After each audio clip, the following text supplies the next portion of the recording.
What's going on, everybody? It's AG here. Today we're going to be previewing Kansas for this upcoming season.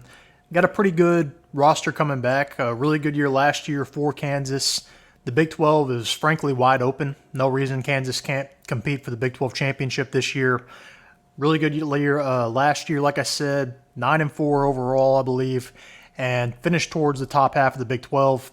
Now they lose Jason Bean, which was kind of their do-it-all quarterback last year, but Jalon Daniels is back at quarterback. Now, he's been their starter like the past few years, but he's pretty injury-prone, so that brings some question marks with itself. But if he can stay healthy, he's probably going to be an all Big 12 kind of guy. He puts up some really good numbers when he's healthy.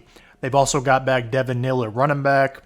What we're going to do here, we're going to look at their schedule last year, talk about it a little bit. We'll look at their transfer portal, look at their recruits, and then ultimately look at their schedule for this upcoming season.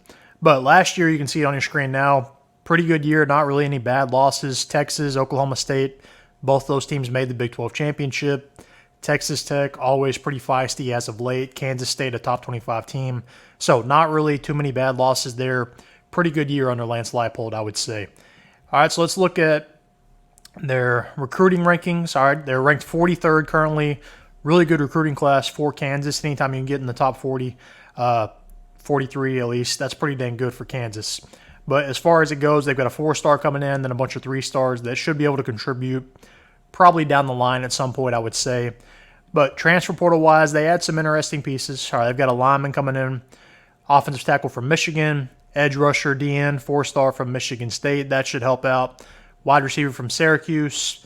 They've got a defensive tackle coming in from North Dakota State.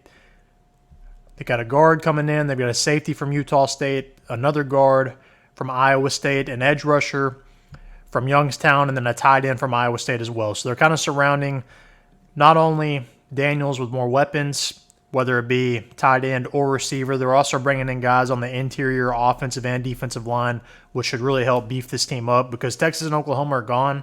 Big 12 is kind of anybody for the taking right now. Anybody can win it, I think. I would say Oklahoma State and Utah are at the top, but then you've got, Kansas State, West Virginia, Arizona, Kansas, UCF. You can throw a lot of those teams in there, Texas Tech, but it's a big jumble. There's no reason Kansas can't compete this year. All right, looking at their schedule, I think they can actually manage this schedule. Now, a lot of it's going to come down to can the quarterback stay healthy. All right, if he gets hurt, they might be in trouble because Jason Bean's gone. We'll see.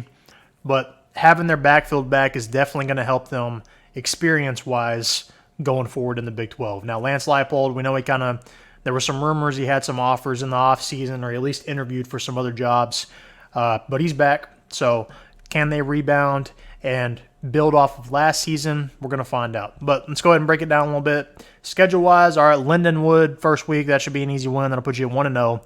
At Illinois, now it is a Big 10 school, so that's Power 4, Power 5 competition. I think they should be better than Illinois, though. They should win that one. That'll put you at 2-0. All right, next you've got UNLV. I don't think this one's actually going to be that easy. I think this one's going to be tougher than Illinois. But they should be able to beat UNLV. They lose some pieces as well, but they're always pretty good. They should be a double-digit win team this year. Now, if their quarterback goes down prior to this, I would see UNLV beating them. But we're going to assume he stays healthy for this. So UNLV, that should be another one that'll put you at 3-0. All right, then you've got at West Virginia. Okay, that one is never easy. Even if West Virginia is not very good, playing in Morgantown is never going to be easy. But West Virginia is they're pretty good this year. I think they're kind of a sleeper in the Big 12. They've got Garrett Green back at quarterback. I'm going to pencil that in as a loss right now. That'll put you at 3-1. Then you host TCU after that. That should be a win. TCU's been kind of down since they made that championship. That'll put you at 4-1. Arizona State, that adds another cupcake for you in the Big 12. That'll put you at 5-1. All right, so you got a bye week, then you go to Houston. You play Houston next. That should put them at 6-1, going into Kansas State, and really big game, Big 12 standing-wise. Now, it's at Kansas State, at Bill Snyder Stadium. That's never going to be easy playing in Manhattan. Kansas State, Kansas, really good rivalry game here. I think this is going to be a good game, but I think Kansas State being at home helps give them the edge there, so that'll put you at 6-2. You got a bye week going next to Iowa State. Iowa State, another team that I think is going to be pretty good in the Big 12. Now, Kansas beat them by about a touchdown last year, I believe, but I think Iowa State gets the better of them this year, so that puts Kansas at 6-3. Now, the rest of these games, I think they should win no problem. BYU's kind of towards the bottom right now. That'll put you at 7-3. Colorado, they're talented, but overall not very good. That'll put you at 8-3. Then you go to Baylor. Baylor's pretty down as well. Dave Aranda's going to get fired after this year. That'll put you at 9-3. So ultimately, I think Kansas is going to end up with the same record as last year. 3 losses in the Big 12, 9-3 total. Losses to Iowa State, Kansas State, and West Virginia. Now, I will say this. Every one of those I have penciled in as a loss. They're all winnable games. So there's no reason Kansas couldn't shock the world and go undefeated here.